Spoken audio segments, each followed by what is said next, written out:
Narito ng BTV Balita ngayon. Inalis na ng Philippine Coast Guard ang floating barrier na inilagay ng China sa bahagi ng Scarborough Shoal. Sa video na ibinahagi ng Coast Guard, makikitang sinisid ng PCG ang tali tsaka pinutol ang lubid na ginamit sa floating barrier. Yiti PCG spokesperson for the West Philippine Sea at Coast Guard Commander J. Tariela, malinaw na mapanganib ang naturang barrier at nakakaapekto sa hanap buhay ng mga Pilipinong mangingisda sa lugar. Ginawa ng PCG ang hakbang alinsunod sa direktiba ni Pangulong Ferdinand R. Marcos Jr. at ng National Task Force for the West Philippine Sea. Nanindigan din ng PCG na naaayon sa international law ang kanilang aksyon at marapat lamang itong gawin lalo't sakop ng teritoryo ng Pilipinas ang Scarborough Shoal.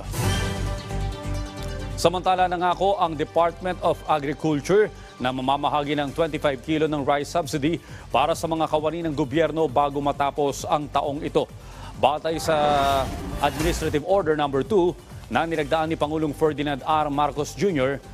sa pagsalang ng panukalang pondo ng DA sa plenaryo, nagtanong si APEC Party List Representative Sergio Dagok kung kailan matatapos ang pamamahagi ng bigas.